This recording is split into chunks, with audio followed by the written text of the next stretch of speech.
Fox Carolina First Alert Weather Day update. And taking you live to the Biltmore, courtesy of EarthCam. A beautiful shot, nice and clear.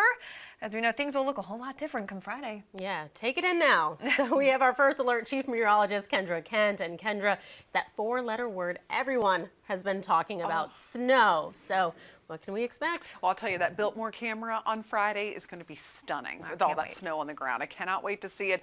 Mountains expecting a lot more snow than the upstate, but we're going to get accumulating snow here as it looks right now. All thanks to an area of low pressure that's developing right now over parts of Mexico. It's going to be moving in and taking that track that's favorable for bringing snow to the southeast, and particularly for us. We're actually getting some snow right up along the Tennessee line as more cold air blows in, as if it could get any colder. We continue to see these rounds of cold air push in.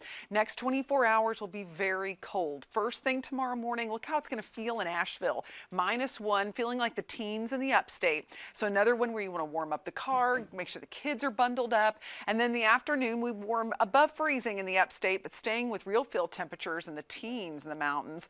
And then Friday morning, plenty cold for some snow, and that moisture will be on the way. So let's go hour by hour here. This is Friday morning. This is what you really want to know, the timing here for the snow.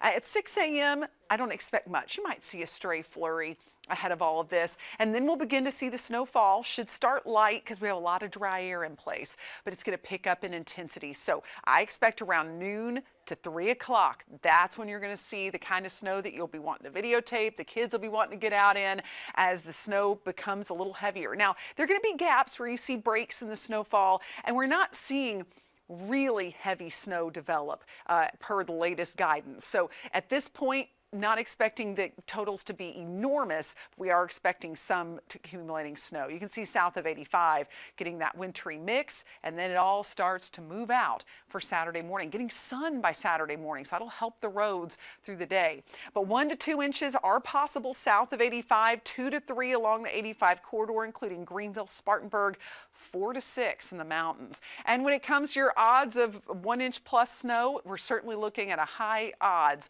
for that. So tracking of the low, that's a huge factor in how much we're going to see. Snow timing. The snow that falls during the day is going to have a tougher time accumulating. That's why we're not going with 4 or 5 inch totals. We're going with slightly lower totals, but at the same time, I do expect to see some accumulations. A sleet transition is going to happen. That could also mess with how much snow we get, and moisture availability. This system does not have as much moisture as some that we've seen that come out of the Gulf of Mexico. So the snow rate should not be torrential, if you will, but we will be seeing at least some decent snowfall during Friday afternoon.